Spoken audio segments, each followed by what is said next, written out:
Hello दोस्तों, आज के वीडियो में हम पढ़ने वाले हैं स्टैटिक कीवर्ड के बारे में। स्टैटिक कीवर्ड क्या होता है, किस तरीके से उसकी वर्किंग होती है, बहुत अच्छे से आज हम समझने वाले हैं। स्टैटिक कीवर्ड इंटरव्यू के पर्पज से बहुत ज्यादा इंपॉर्टेंट टॉपिक हो जाता है फ्रेंड्स। इंटरव्यू के अंदर स्टैटिक कीवर्ड पूछा ही पूछा जाता है, ठीक है। तो चलिए, स्टैटिक किस तरीके से यूज होता है, किस किस चीजों के साथ में यूज होता है, पूरा कंप्लीटली हम उसको आज समझने वाले हैं इस वीडियो के अंदर। तो अभी तक अगर आपने हमारे चैनल को सब्सक्राइब नहीं किया है सॉफ्टवेयर प्रोग्रामिंग क्लासेस को, तो इसको सब्सक्राइब कर लीजिए और यहाँ पर आकर बेल आइकन को भी प्रेस कर दीजिएगा दोस्तों। जैसा कि आप सभी जानते हैं, यहाँ पर अभी हमने लास्ट वीडियो जो जावा की प्लेलिस्ट के अंदर बनाया था वो सुपर कीवर्ड के ऊपर बनाया था, ठीक है। सुपर की वर्किंग मैंने बताई थी आपको, कंस्ट्रक्टर के अंदर किस तरीके से उसकी वर्किंग होती है। तो आप इस वीडियो को भी जाकर देखिए। सुपर भी इंटरव्यू में पूछे जाने वाला एक बहुत ही ज्यादा इंपॉर्टेंट टॉपिक हो जाता है, ठीक है। उसी तरीके से ये स्टैटिक कीवर्ड है, बहुत ही ज्यादा पूछा जाता है इंटरव्यू में। तो चलिए, बिना टाइम को वेस्ट करे क्या करते हैं, हम अपने बीएस कोड के पास में चलते हैं और वहां पर एग्जांपल से समझते हैं स्टैटिक कीवर्ड क्या होता है, किस तरीके से उसकी वर्किंग होती है।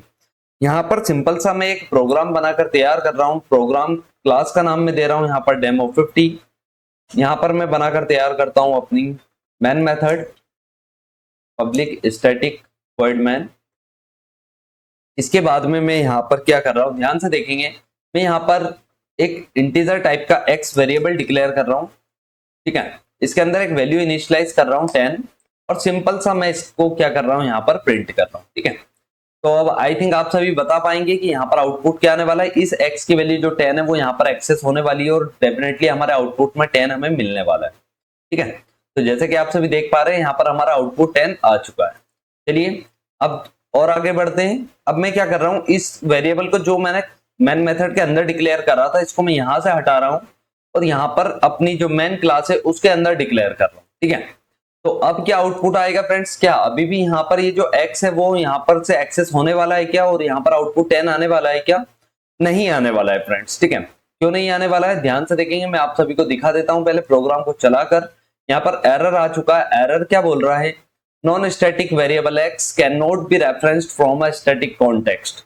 इसका मतलब क्या होता है फ्रेंड्स, इस एरर का मतलब ये होता है कि आप ये जो वेरिएबल एक्स को यहाँ पर एक्सेस करना चाह रहे हो, उसको प्रिंट करना चाह रहे हो ना, और ये हमारी जो मेन मेथड है वो कैसी मेथड है, स्टैटिक मेथड है। यहाँ पर लिखा है कीवर्ड स्टैटिक, तो हमारी जो मेन मेथड होती है वो कैसी होती है, स्टैटिक। तो यहाँ पर ये एरर ऐसा कह रहा है कि स्टैटिक मेथड के अंदर ये आप जो नॉन स्टैटिक वेरिएबल है उसको एक्सेस नहीं कर सकते हो। आया आप सभी को समझ में, क्या कह रही है एरर, कि आप ये जो x को एक्सेस करना चाह रहे हो ना अपनी स्टैटिक मेथड के अंदर, लेकिन ये वेरिएबल कैसा है, यहाँ पर नॉन स्टैटिक है। इसके आगे स्टैटिक लिखा है क्या, नहीं लिखा है। तो ये जो नॉन स्टैटिक वेरिएबल है वो स्टैटिक मेथड के अंदर एक्सेस नहीं होगा, यही ये एरर हमें बता रही है, ठीक है। तो फ्रेंड्स, यहाँ पर हमें फर्स्ट पॉइंट ये समझ में आ रहा है कि स्टैटिक मेथड हमेशा स्टैटिक डेटा को ही एक्सेस करती है, ठीक है। चलिए मैं यहाँ पर नोट्स के अंदर आप सभी के लिए लिख भी देता हूँ। स्टैटिक मेथड क्या करती है, हमेशा यहाँ पर स्टैटिक डेटा को ही एक्सेस करती है। चलिए यहीं पर मैं लिखकर दिखा देता हूँ आप सभी को। इंसर्ट में जाते हैं। स्टैटिक मेथड हमेशा, ठीक है, हिंदी में लिख रहा हूं ताकि आप सभी को याद रहे हमेशा। स्टैटिक मेथड हमेशा स्टैटिक डेटा को ही एक्सेस करती है। फ्रेंड्स, ये वाली जो लाइन मैंने लिखी है ना, ये बहुत ज्यादा ही इंपॉर्टेंट है, तो इसको आप बिल्कुल एकदम से याद ही कर लीजिए, ठीक है। स्टैटिक मेथड क्या करती है, हमेशा स्टैटिक डेटा को ही एक्सेस करती है, नॉन स्टैटिक डेटा को एक्सेस नहीं करती है। नॉन स्टैटिक डेटा को एक्सेस नहीं करती है। चलिए नेक्स्ट पॉइंट के पास में चलते हैं। अब यहां से प्रोग्राम के पास हम आ चुके हैं। अब क्योंकि हमें ये पॉइंट पता चल चुका है कि स्टैटिक मेथड सिर्फ और सिर्फ स्टैटिक डेटा को ही एक्सेस करती है, तो मैं यहाँ पर क्या कर रहा हूँ, इस इंट एक्स वेरिएबल को यहाँ पर स्टैटिक बना रहा हूँ, ठीक है। स्टैटिक, किसी भी वेरिएबल को स्टैटिक बनाने के लिए हम क्या करते हैं, स्टैटिक कीवर्ड का यूज करते हैं, ठीक है। स्टैटिक क्या है यहाँ पर फ्रेंड्स, स्टैटिक एक कीवर्ड है, ठीक है, जो कि वेरिएबल के साथ में हम अभी यूज कर रहे हैं। और किन किन चीजों के साथ में हम यूज कर सकते हैं ये सभी हम देखने वाले हैं अभी। तो देखेंगे फ्रेंड्स, यहाँ पर मैंने इस वेरिएबल को अब स्टैटिक बना दिया है, और क्योंकि ये हमारी मेन मेथड भी स्टैटिक है और स्टैटिक मेथड तो स्टैटिक डेटा को ही एक्सेस करती है, और ये वेरिएबल क्योंकि स्टैटिक है तो अब ये यहाँ पर क्या हो जाएगा, डेफिनेटली एक्सेस हो जाएगा। और क्योंकि हम x को प्रिंट कर रहे हैं तो यहाँ पर x की वैल्यू जो 10 है वो यहाँ पर एक्सेस हो जाने वाली है और हमारा आउटपुट में क्या मिलने वाला है, यहाँ पर हमें 10 मिलने वाला है। जैसे कि आप सभी देख सकते हैं मुझसे 2 बार क्लिक हो गया है तो प्रोग्राम 2 बार रन हुआ है, यहाँ पर आउटपुट में हमें 10 देखने को मिल रहा है। अब एरर क्यों नहीं आ रहा है, क्योंकि ये जो स्टैटिक मेथड है ना वो स्टैटिक डेटा एक्सेस करता है, जो कि हमने वेरिएबल को स्टैटिक यहाँ पर बना दिया है। अब क्योंकि यहाँ पर ये जो स्टैटिक वेरिएबल है वो अंदर एक्सेस हो रहा है तो हम यहाँ पर इसमें इंक्रीमेंट अगर कर देते हैं, ठीक है, इस x को मैं क्या कर रहा हूँ 1 से इंक्रीमेंट कर रहा हूँ, इंक्रीमेंट मतलब +1 हो जाता है, ठीक है, फिर इंक्रीमेंट किया है मैंने तो 10 से यहाँ पर एक्सेस होकर 11 होने वाला है और हमारे आउटपुट में अब क्या आने वाला है फ्रेंड्स, यहाँ पर 11 आने वाला है। ठीक है, देखिए यहाँ पर कुछ एरर आया है, अब नहीं आएगा, इसको वापस से चलाते हैं। देखिए यहाँ पर क्या आ चुका है, आउटपुट में 11 आ चुका है। ठीक है, तो अब आप क्या कर पा रहे हो, यहाँ पर स्टैटिक मेथड के अंदर इस वेरिएबल को एक्सेस कर पा रहे हो क्योंकि आपने इसको स्टैटिक बना दिया। अब मैं आप सभी को नेक्स्ट एग्जांपल बता देता हूँ। यहाँ पर ध्यान से देखेंगे, मैं क्या कर रहा हूँ, यहाँ पर एक ऊपर क्लास बनाकर तैयार कर रहा हूँ और उसके अंदर एक मेथड बनाऊंगा। ठीक है, मैंने यहाँ पर एक क्लास बनाई, मान लीजिए ए नाम से, और ठीक है यहाँ पर ए नाम से मैंने क्लास बनाई है। इस क्लास के अंदर एक मान लीजिए मैं एक शो नाम से मेथड बना रहा हूँ, किसी भी नाम से बना सकते हैं, मैं यहाँ पर शो मेथड बना रहा हूँ और इसके अंदर एक मैसेज प्रिंट कर रहा हूँ कि शो मेथड। ठीक है, कुछ इस तरीके से यहाँ पर मैंने एक मैसेज डिस्प्ले करा दिया है, शो मेथड। अब मुझे क्या करना है फ्रेंड्स, यहाँ पर इस शो मेथड जो है, ठीक है, इस मेथड को एक्सेस करना है कहाँ से, यहाँ पर से मेन क्लास के अंदर से। तो अभी मुझे वेरिएबल का काम नहीं है, इसको मैं हटा देता हूँ और यहाँ से सब कुछ हटा देते हैं। ठीक है, अब मैं क्या चाहता हूँ फ्रेंड्स, यहाँ पर ये जो शो मेथड है ना, इसको मैं एक्सेस करना चाहता हूँ अपनी मेन मेथड से। तो आप सभी को पता होगा क्योंकि ये इंस्टांस मेथड है अभी, तो ये क्या होगी, सिर्फ और सिर्फ ऑब्जेक्ट से ही एक्सेस होने वाली है। ये डायरेक्टली अभी इस तरीके से क्लास नेम से एक्सेस नहीं होगी फ्रेंड्स। ठीक है, सबसे पहले मैं आप सभी को ऑब्जेक्ट से एक्सेस करके दिखा देता हूं तो हमारा कोड डेफिनेटली वर्क करेगा। उसके बाद में मैं आप सभी को बताता हूं इसको किस तरीके से हम क्लास नेम से एक्सेस कर सकते हैं। यहाँ पर मैंने A1 से शो को कॉल किया है, हमारे सामने आउटपुट यहाँ पर आ चुका है, शो मेथड। ठीक है, ध्यान से देखेंगे, अब मैं क्या करना चाहता हूँ, इस तरीके से ऑब्जेक्ट क्रिएट नहीं करना चाहता हूँ, मैं चाहता हूँ डायरेक्ट क्लास नाम से, क्लास के नेम से मैं क्या कर सकूं, यहाँ पर इस शो मेथड को कॉल कर सकूं। अभी यहाँ पर मैं प्रोग्राम को रन कर रहा हूं तो यहाँ पर मुझे एरर देखने को मिल रहा है आउटपुट में, non static method show can not be referenced from a static context. इस एरर को देख के अब आप समझ चुके होंगे कि क्या कहना चाह रहा है ये एरर।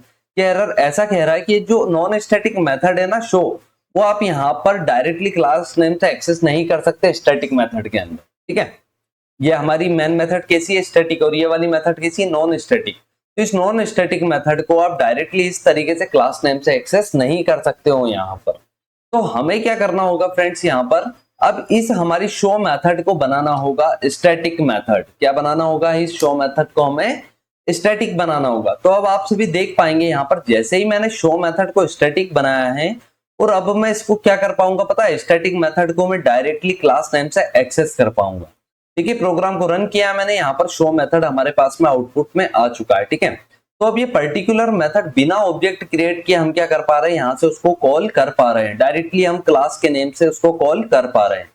तो क्या होता है स्टैटिक कीवर्ड, किस तरीके से इसके साथ मेथड के साथ यूज होता है, वो मैं आप सभी को नोट्स में यहाँ पर लिखकर बता देता हूँ। ठीक है, तो फर्स्ट हमें समझ में आया था कि स्टैटिक मेथड हमेशा स्टैटिक डेटा को ही क्या करता है, एक्सेस करता है। यहाँ से इसको हटा देते हैं।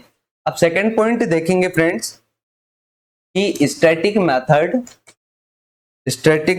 को स्टैटिक कीवर्ड की हेल्प से डिक्लेयर करते हैं। ठीक है, ये पॉइंट आप सभी को समझ में आया होगा, डिक्लेयर करते हैं। इसके बाद में देखेंगे फ्रेंड्स यहां पर स्टैटिक मेथड, ठीक है, मैं ये पॉइंट लिख देता हूं। देखिए फ्रेंड्स यहाँ पर मैंने पॉइंट्स को नोट कर दिया है। यहाँ पर थर्ड पॉइंट क्या कह रहा है कि स्टैटिक मेथड को एक्सेस करने के लिए ऑब्जेक्ट को क्रिएट करने की जरूरत नहीं होती है। ये पॉइंट आई थिंक आप सभी को समझ में आया होगा कि यहाँ पर अभी मैंने इस मेथड को जैसे स्टैटिक डिक्लेयर किया तो डायरेक्टली मैंने उसको क्लास नेम से एक्सेस कर लिया। मुझे यहाँ पर इस ए क्लास का ऑब्जेक्ट बनाने की जरूरत नहीं पड़ी है फ्रेंड्स। ठीक है, तो थर्ड पॉइंट क्या कह रहा है स्टैटिक कीवर्ड के लिए कि स्टैटिक मेथड को एक्सेस करने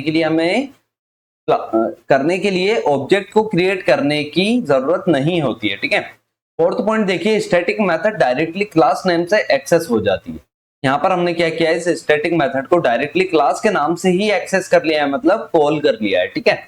तो अभी आप सभी को समझ में आया होगा कि स्टैटिक क्या है, कीवर्ड है जो कि वेरिएबल्स एंड मेथड्स के साथ यूज होता है। मैं यहाँ पर फर्स्ट पॉइंट इसी को बना देता हूँ 1 मिनट के अंदर।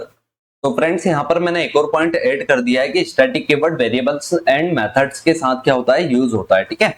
बाकी आई थिंक आप सभी को अब ये पांचों पॉइंट समझ में आ चुके होंगे। चलिए अब मैं नेक्स्ट पॉइंट के पास में चलता हूँ। यहाँ पर जैसा कि अभी आप सभी ने देखा, मैंने स्टैटिक मेथड को डायरेक्टली क्लास नेम से यहाँ पर क्या किया है, एक्सेस कर लिया है। अब मैं इस मेथड को नॉर्मल बना रहा हूँ यहाँ से, और यहाँ पर से इसको कॉल भी नहीं कर रहा हूँ। अब सिंपल सा मैं यहाँ पर क्या करता हूँ, एक इंटीजर टाइप का एक वेरिएबल बना रहा हूँ, मान लीजिए x नाम से, और उसके अंदर एक वैल्यू इनिशियलाइज कर दी है मैंने 10। अब इस वर्ड शो के अंदर मैं क्या कर रहा हूँ पता है, उस x को पहले इंक्रीमेंट कर रहा हूँ, मान लीजिए। पूरा मैं आपको फ्लो समझाने वाला हूँ क्या हो रहा है इस प्रोग्राम के अंदर। और यहाँ पर सिंपल सा मैं उस x की जो वैल्यू है ना, उसको क्या करने वाला हूँ, प्रिंट करने वाला हूँ। देखिए यहाँ पर बैक स्पेस यहाँ है ना, इसलिए तो प्रॉब्लम हो रहा है। इसको इधर लाते हैं 1 मिनट के अंदर, और यहाँ से हम क्या कर लेते हैं, x की वैल्यू को यहाँ से एक्सेस कर लेते हैं, ठीक है। और चलिए, अब क्योंकि ये स्टैटिक मेथड नहीं है, तो अब मुझे क्या करना होगा, यहाँ पर इस क्लास का ऑब्जेक्ट बनाना होगा। अगर मैं ऑब्जेक्ट नहीं बनाता हूँ और इसको कुछ इस तरीके से डायरेक्टली कॉल करता हूँ क्लास नेम से, तो डेफिनेटली क्या आने वाली है, एरर आने वाली है। Non static method show can not be referenced from a static context, ठीक है। ये जो शो मेथड है वो स्टैटिक नहीं है, तो वो इस तरीके से यहाँ से कॉल नहीं हो सकती है, ठीक है। कुछ इस टाइप से हमारे पास में एरर आ चुकी है। अब देखेंगे फ्रेंड्स, यहाँ पर ये जो हमारा इंडेक्स वेरिएबल, ये कैसा वेरिएबल है फ्रेंड्स, इंस्टांस वेरिएबल है, ठीक है। ये स्टैटिक वेरिएबल नहीं है, ये अभी कैसा वेरिएबल है, यहाँ पर इंस्टांस वेरिएबल है, ठीक है। यहाँ पर डिक्लेयर कर देते हैं इसको, इंस्टांस वेरिएबल है। यहाँ पर ये हमने कमेंट्स में लिख दिया है। अब मैं इस इंस्टांस वेरिएबल को शो मेथड के अंदर इंक्रीमेंट करके प्रिंट करना चाहता हूँ। तो चलिए मैं एक बार इसको करके दिखा देता हूँ। यहाँ से मैंने एक क्लास का एक एवन नाम से ऑब्जेक्ट क्रिएट किया है, ठीक है। और मैं क्या कर रहा हूँ, यहाँ पर इस एवन से शो मेथड को कॉल कर रहा हूँ कुछ इस टाइप से, ठीक है। और साथ ही चलिए मैं ऐसे करके दिखा देता हूँ। एक बार शो को कॉल किया मैंने, तो यहाँ पर x की वैल्यू 11 आ रही है, क्योंकि यहाँ पर 10 इनिशियलाइज की थी, 1 इंक्रीमेंट हुआ, 11 हुआ, 11 आकर यहाँ पर प्रिंट हो चुका। अगर मैं इसी तरीके से मान लीजिए कुछ और ऑब्जेक्ट बनाता हूँ, यहाँ पर मैंने एक क्लास का मान लीजिए यहाँ पर क्या किया है, एक और a2 नाम से ऑब्जेक्ट बनाया है, और साथ ही मैं यहाँ पर क्या कर रहा हूँ, a2 से भी क्या कर रहा हूँ, शो को कॉल कर रहा हूँ। तो ध्यान से अब आप सभी देख पाएंगे कि हमारा आउटपुट क्या आ रहा है, उसको एनालाइज करेंगे फ्रेंड्स, ठीक है। थोड़ा सा मैं a1 a2 और मान लीजिए एक और ऑब्जेक्ट बना रहा हूँ a3। क्यों बना रहा हूँ आप सभी को अभी समझ में आने वाला है। मान लीजिए वापस से मैंने उस a1 से शो को कॉल कर दिया है, और अब मैंने वापस से क्या किया है, यहाँ पर a2 से कॉल किया है, क्या अब a3 से मैं कॉल कर देता हूँ शो को, ठीक है। कुछ इस टाइप से ध्यान से देखेंगे, मैं समझाना क्या चाहता हूँ, बहुत इंपॉर्टेंट पॉइंट है ये भी फ्रेंड्स, ठीक है। तो वापस से मैं क्या कर देता हूँ, मान लीजिए यहाँ पर से a2 से शो को कॉल कर देते हैं, ठीक है। परफेक्ट है, इतना रखते हैं, एक सेकेंड। चलिए, तो इसका आउटपुट क्या आएगा फ्रेंड्स, आप सभी के हिसाब से जल्दी से मुझे कमेंट्स में बता दीजिए। अगर आप नहीं बता रहे तो चलिए मैं ही बता देता हूँ, कोई प्रॉब्लम नहीं है। ध्यान से देखेंगे, यहां से मैंने क्या किया है, एक क्लास के 3 ऑब्जेक्ट बनाए हैं, a1 a2 a3, और तीनों से ऑब्जेक्ट से मैंने क्या किया, एक एक बार शो को कॉल किया है, ठीक है। किसी से एक बार किया, किसी से 2 बार किया, कुछ इस टाइप से। तो अब आप सभी के हिसाब से आउटपुट क्या आना चाहिए फ्रेंड्स। अब आप सभी सोच रहे होंगे जितनी बार शो कॉल होगी उतनी बार क्या होगा, ये वेरिएबल इंक्रीमेंट होकर यहाँ पर क्या होते जाएगा, प्रिंट होता जाएगा, सिंपल सा है। लेकिन ध्यान से देखेंगे, अब मैं आप सभी को आउटपुट दिखाता हूँ, आउटपुट आपको कुछ और ही देखने को मिलेगा फ्रेंड्स, ठीक है। अभी यहाँ पर एरर आ रहा है, कोई प्रॉब्लम नहीं, प्रोग्राम को सेव करते हैं, अब चलाते हैं। तो आप देखिए यहाँ पर आउटपुट क्या आ रहा है फ्रेंड्स, 11 11 12 11 12। आउटपुट देखिए ध्यान से क्या आ रहा है, 11 11 12 11 12। तो यह तो आपने एक्सपेक्ट नहीं किया होगा फ्रेंड्स, ठीक है। तो अब मैं आप सभी को समझा देता हूँ ऐसा आउटपुट क्यों आ रहा है, ठीक है। तो आप सभी को एक पॉइंट आई थिंक क्लियर होगा अभी तक कि जो x इंस्टांस वेरिएबल है ना, और इंस्टांस वेरिएबल की हर एक ऑब्जेक्ट के करस्पॉन्डिंग सेपरेट मेमोरी एलोकेट होती है। क्या हुआ इसका मतलब, चलिए मैं यहाँ पर आप सभी को ड्रॉ करके दिखा देता हूँ। थोड़ा सा इसको स्क्रॉल करते हैं। यहाँ पर देखिए, जब मैंने a1 ऑब्जेक्ट क्रिएट किया तो उसकी मेमोरी बनी होगी, एक a2 ऑब्जेक्ट क्रिएट किया उसकी मेमोरी बनी होगी, और एक a3 ऑब्जेक्ट क्रिएट किया उसकी भी मेमोरी बनी होगी, ठीक है। ये हमारे a1 की मेमोरी है, ये हमारे a2 की मेमोरी है, और ये वाली हमारी a3 की मेमोरी है। इन सभी के लिए क्या होगा, इन सभी में एक x नाम से इंस्टांस वेरिएबल यहाँ पर क्या होगा, इनिशियलाइज होगा, ठीक है। x नाम से यहाँ पर क्या होगा, एक इंस्टांस वेरिएबल यहाँ पर इनिशियलाइज होगा कुछ इस टाइप से, ठीक है। अब ध्यान से देखेंगे तीनों के ऑब्जेक्ट के लिए एक्स की मेमोरी क्या बन चुकी है, यहाँ पर अलग अलग बन चुकी है। अब जब मैंने A1 से शो को कॉल किया तो सबसे पहले A1 के लिए शो के पास में क्या था, 10 था। ध्यान से देखेंगे x के पास 10 था, A1 के लिए भी, A2 के लिए भी, A3 के लिए भी, ठीक है। इनिशियली तीनों ऑब्जेक्ट के लिए x के पास में वैल्यू यहां से हमने क्या इनिशियलाइज की थी, 10, तो तीनों के पास में 10 है। जब मैं A1 से शो को कॉल कर रहा हूं तो यहाँ पर इंक्रीमेंट होकर प्रिंट हो रहा है। तो A1 से अगर मैं शो को कॉल कर रहा हूं ना तो यही जो A1 है ना, यही क्या होगा, यहाँ से इंक्रीमेंट होने वाला है। तो 10 से ये क्या हो जाएगा फ्रेंड्स, यहाँ पर 11। इसीलिए अगर आपने यहाँ पर आउटपुट देखा हो तो सबसे पहले हमें आउटपुट में 11 देखने को मिल रहा है, ठीक है। नेक्स्ट देखेंगे ध्यान से, A2 से जब मैं शो को कॉल कर रहा हूं तो A2 के लिए अभी x की वैल्यू 10 है फ्रेंड्स, ठीक है। ये 11 किसके लिए हुई है, A1 के लिए। तो A2 की वैल्यू क्योंकि 10 ही है तो अब ये वापस से जाकर क्या होगी, 11 होगी, इसलिए हमें वापस से यहाँ पर 11 देखने को मिला है, ठीक है। अब वापस से हमने क्या किया, A1 से शो को कॉल किया है। तो ध्यान से देखेंगे A1 से जो x वेरिएबल है ना, शो क्या कर रही है, x वेरिएबल को इंक्रीमेंट करके प्रिंट कर रही है, ठीक है। तो अब A1 के लिए जो x में मेमोरी है ना, वो मतलब वैल्यू है ना, वो क्या हो चुकी है, 11। अब वापस से आपने कॉल कर दिया तो 11 से हटके क्या हो जाएगी, वैल्यू 12। इसलिए अब आप सभी देख पाओगे यहाँ पर अब हमारे पास में 12 आया, ठीक है। तो आई थिंक आप सभी को वर्किंग समझ में आ रही होगी। अब जब A3 से शो को कॉल कर रहे हैं तो A3 के लिए तो x अभी 10 है, तो अब क्या हो जाएगा, ये वापस से इंक्रीमेंट होकर 11 होगा, इसलिए वापस से हमें यहाँ पर 11 देखने को मिला है फ्रेंड्स, ठीक है। अब A2 से शो को कॉल किया है तो ध्यान से देखिए A2 के लिए मेमोरी में 11 अपडेट हुआ है, तो अब क्या हो जाएगा, यहाँ से 12 हो जाएगा, इसलिए लास्ट में हमें यहाँ पर 12 देखने को मिला, ठीक है। तो इस वाले एग्जाम्पल से आप सभी को क्या समझना है फ्रेंड्स, इससे आपको यह समझना है कि जो इंस्टांस वेरिएबल होता है ना, इसकी हर एक ऑब्जेक्ट के करस्पॉन्डिंग क्या होती है, सेपरेट मेमोरी एलोकेट होती है, ठीक है। एक मेमोरी ये है, एक मेमोरी ये है, एक मेमोरी ये है। तो इंस्टांस वेरिएबल की हर एक ऑब्जेक्ट के करस्पॉन्डिंग क्या होती है, सेपरेट मेमोरी एलोकेट होती है, इतना हमें पता चल चुका है। अब मैं क्या कर रहा हूं फ्रेंड्स, ध्यान से देखिए, इस वेरिएबल को बना रहा हूं मैं स्टैटिक। क्या बना रहा हूं मैं, इस वेरिएबल को स्टैटिक। तो अब क्या आउटपुट आना चाहिए आप सभी के हिसाब से, सबसे पहला पॉइंट तो ये आता है कि यह अभी स्टैटिक वेरिएबल है और हम इसको इस नॉन स्टैटिक मेथड के अंदर एक्सेस कर रहे हैं, तो क्या एरर आएगा क्या, तो नहीं, ठीक है। अभी एरर नहीं आएगा। क्यों नहीं आएगा, इसके लिए एक पॉइंट है, वो मैं आप सभी को लिख कर बता देता हूं, उसके बाद में आप सभी को डेफिनेटली समझ में आने वाला है, ठीक है। यहाँ पर इंसर्ट में चलते हैं, ठीक है, और यहां से हम टेक्स्ट को ले लेते हैं 1 सेकंड के अंदर। अब ध्यान से देखेंगे नेक्स्ट पॉइंट क्या बोलता है यहाँ पर, कि जो नॉन स्टैटिक मेथड होती है, मतलब जो नॉर्मल मेथड होती है ना, नॉन स्टैटिक मेथड, ठीक है, स्टैटिक एंड नॉन स्टैटिक दोनों टाइप के डेटा को एक्सेस कर लेती। ध्यान से देखिए पॉइंट्स, फिर आप सभी को समझ में आने वाला है कि जो नॉन स्टैटिक मेथड होती है, मतलब जो नॉर्मल मेथड होती है, वो क्या करती है, स्टैटिक एंड नॉन स्टैटिक दोनों टाइप के डेटा को एक्सेस कर लेती है, ठीक है। इसको कोई प्रॉब्लम नहीं है कि आपका डेटा स्टैटिक है या नॉन स्टैटिक है, ये क्या कर लेगी, डेफिनेटली उसको एक्सेस कर लेगी। तो क्योंकि ये एक्स वेरिएबल यहाँ पर स्टैटिक है तो ये मेथड उसको एक्सेस कर लेगी, कोई प्रॉब्लम नहीं है। लेकिन अब होगा क्या, यहाँ पर ध्यान से देखेंगे आउटपुट जो है ना, वो अब डिफरेंट आने वाला है। जैसे ही मैंने इस वेरिएबल को स्टैटिक बनाया है, अब हमारा आउटपुट वो आने वाला है जो आपने पहले सोचा था, ठीक है। आपने जो सोचा था ना कि एक एक करके इंक्रीमेंट होकर वैल्यू आ जाएगी, वो चीज अब होने वाली है फ्रेंड्स। यहाँ पर अब आप सभी आउटपुट देखिए, 11, 12, 13, 14, 15 ये आउटपुट आ रहा है। पहले हमारा आउटपुट आ रहा था कुछ 11, 11, 12, 11, 12, लेकिन अब हमारा आउटपुट आ रहा है 11, 12, 13, 14, 15। तो ऐसा क्यों हो रहा है, ठीक है। इसके लिए भी एक पॉइंट है, मैं यहाँ पर आप सभी के लिए लिख देता हूं, ठीक है।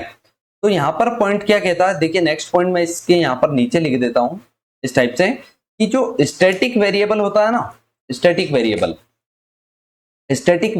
की हर एक ऑब्जेक्ट, इसको हिंदी में लिखते हैं, हर एक ऑब्जेक्ट के करस्पॉन्डिंग कॉमन मेमोरी एलोकेट होती है। ध्यान से देखिए यहाँ पर क्या बोल रहा हूं मैं, कॉमन मेमोरी एलोकेट होती है, ठीक है। इंस्टांस वेरिएबल के लिए पूरा का पूरा ये पॉइंट डिफरेंट था, मैं यहाँ पर कॉपी करके इंस्टांस वेरिएबल के लिए भी लिख देता हूं ताकि आप सभी को कंफ्यूजन ना हो। मैं यहाँ पर स्टैटिक को कर देता हूं इंस्टांस, ठीक है। इंस्टेंस वेरिएबल के हर एक ऑब्जेक्ट के करस्पॉन्डिंग कॉमन की जगह यहाँ पर क्या डिफरेंस था फ्रेंड्स, यहाँ पर सेपरेट मेमोरी एलोकेट होती थी। ध्यान से देखेंगे, सेपरेट मेमोरी एलोकेट होती है इंस्टेंस वेरिएबल के करस्पॉन्डिंग, और स्टैटिक वेरिएबल के करस्पॉन्डिंग हर एक ऑब्जेक्ट स्टैटिक वेरिएबल के हर एक ऑब्जेक्ट के करस्पॉन्डिंग कॉमन मेमोरी एलोकेट होती है। इसका मतलब क्या हुआ है, ध्यान से देखिए, मैं यहाँ पर ड्रॉ करके दिखाता हूँ कि यहाँ पर मान लीजिए एक मेमोरी बनी है। अब हमने जितने भी ऑब्जेक्ट बनाए, मान लीजिए मैंने यहाँ पर अभी A1 ऑब्जेक्ट बनाया है, एक A2 ऑब्जेक्ट बनाया है, एक A3 ऑब्जेक्ट बनाया है। तो ये तीनों के तीनों क्या करेंगे पता, एक ही मेमोरी को पॉइंट करने वाले हैं फ्रेंड्स, ठीक है। ये तीनों क्या करेंगे, यहाँ पर एक ही मेमोरी को पॉइंट करेंगे। तो इन तीनों के लिए भी इंस्टेंस वेरिएबल स्टैटिक वेरिएबल के अंदर वैल्यू क्या इनिशियलाइज की है, अभी हमने यहाँ पर 10 की हुई है, ठीक है। इतना आप सभी को समझ में आ चुका होगा।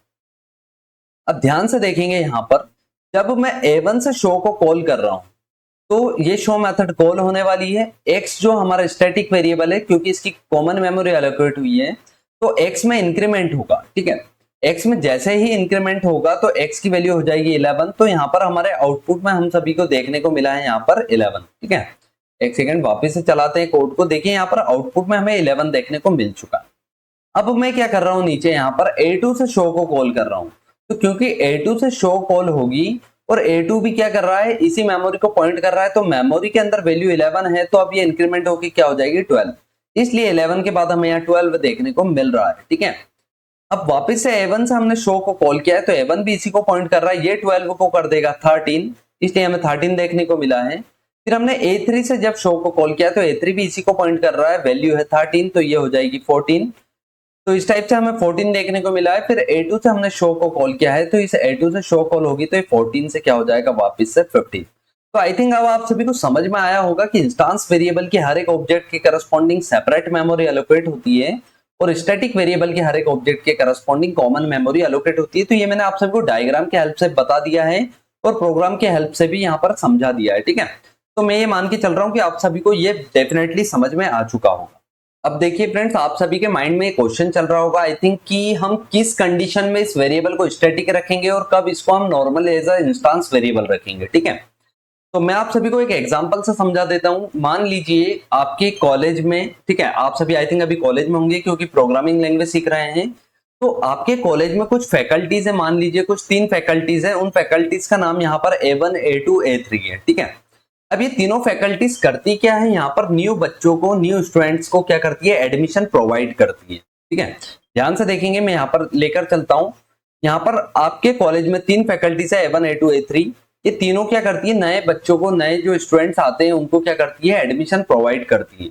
और जब ये नए बच्चों को एडमिशन देते हैं ना, उसी समय ये क्या करते हैं, उनको एक यूनिक रोल नंबर असाइन कर देते हैं, ठीक है। तो अगर हम क्या करेंगे उस समय, मान लीजिए जो रोल नंबर नाम का एक वेरिएबल है, ये जो एक्स नाम का वेरिएबल है ना, इसको मान के चलिए रोल नंबर नाम से एक वेरिएबल। तो अब होगा क्या, जब A1 फैकल्टी के पास में न्यू स्टूडेंट आएगा तो ये क्या करेगा, उसको एक नया रोल नंबर असाइन करेगा। मान लीजिए सबसे पहले A1 क्या करेगा, नए स्टूडेंट को एक नया रोल नंबर देगा। मान लीजिए इसने असाइन किया, उसको 1 असाइन किया।